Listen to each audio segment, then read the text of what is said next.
बहुत समय पहले की बात है। सुंदर नगरी में सुकेतु नाम का एक राजा राज करता था। यथा नाम तथा रूप सुंदर नगरी धन धान्य तथा प्राकृतिक सौंदर्य से परिपूर्ण थी। राजा सुकेतु भी वीर, दानी, दयालु और धर्मपरायण था। उसका यश दूर दूर तक फैला हुआ था।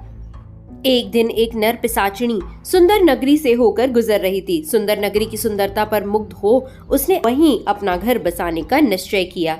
अब वह तरह तरह के रूप बदलकर नगर में विचरण करने लगी। कभी बाल छंद वेश में वह बालकों के साथ खेलती, तो कभी सुंदर स्त्री के वेश में नगर की अन्य स्त्रियों के साथ पानी भरने जाती। उसने कुछ दिन ऐसे ही वेश बनाकर और नाम से नगर में अपनी पहचान बना ली।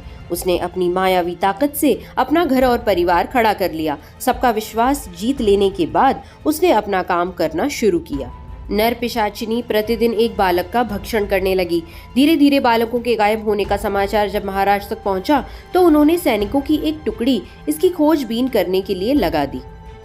सैनिकों ने दिन रात भाग दौड़ करके पर्वत, नदियां, वन, गुफाएं और नगर सब जगह खोज डाले, किंतु उन्हें कहीं भी लापता बच्चों की कोई निशानी तक नहीं मिली। थक हार कर वह महाराज के समक्ष उपस्थित हुए। समस्या की गंभीरता को देखते हुए महाराज ने संपूर्ण नगर में घोषणा करवा दी कि कोई भी नगरवासी अपने बच्चों को बाहर न निकलने दे। यह घोषणा होते ही संपूर्ण नगर में प्रत्येक घर के द्वार बंद रहने लगे। अब नर पिशाचिनी के आहार में कमी आई। वह प्रतिदिन भोजन की ताक में निकलती, किंतु एक भी बालक उसे यहाँ वहाँ नहीं दिखाई देता था। अब वह किसी अच्छे अवसर की तलाश में भूखी रहने लगी। राजा सुकेतु ने इस भारी विपदा से निपटने के लिए नगर के सभी बुद्धिमान विद्वानों की सभा बुलाई। सबने बहुत विचार विमर्श किया, किंतु किसी के पास कोई कारगर योजना नहीं थी। सब चुप्पी साधे बैठे थे। अचानक एक बूढ़ा आदमी दौड़ते हुए सभा में प्रविष्ट हुआ और महाराज से बोला, महाराज की आज्ञा हो तो मेरे पास एक योजना है। महाराज सुकेतु सहमति जताते हुए, कहो क्या योजना है?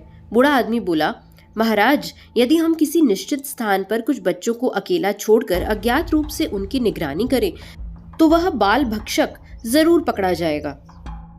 महाराज को बूढ़े की बात पसंद आ गई, किंतु कोई भी अपने बच्चों को अकेला छोड़ने को तैयार न था।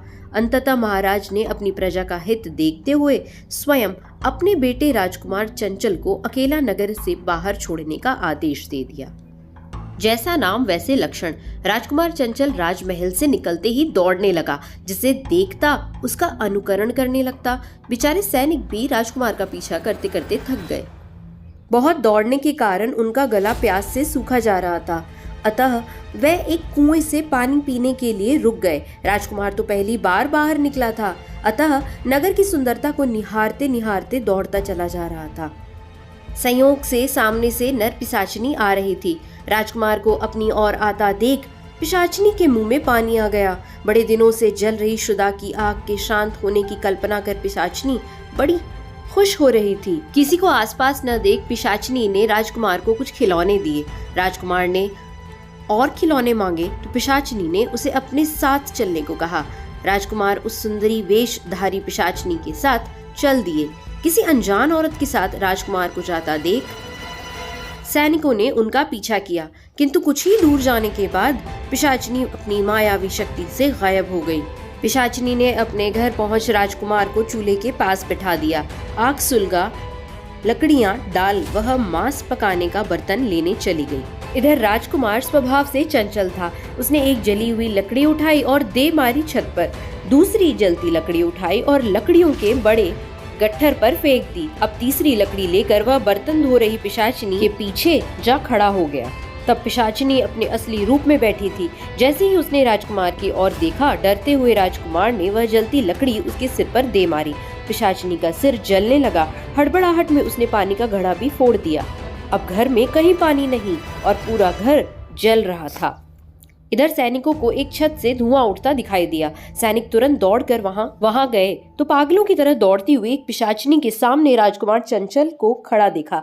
उन्होंने तुरंत पिशाचिनी को बंदी बना लिया। तो दोस्तों, इस तरह राजा की कर्तव्य परायणता और राजकुमार की चंचलता ने संपूर्ण प्रजा को उस पिशाचिनी के आतंक से मुक्त कर दिया। हर देश का राजा यदि राजा सुकेतु की तरह कर्तव्य परायण हो जाए तो वहां की प्रजा कभी दुख से पीड़ित ना हो। तो दोस्तों, अगर कहानी पसंद आया हो तो लाइक, शेयर, सब्सक्राइब जरूर करें। Thank you for listening.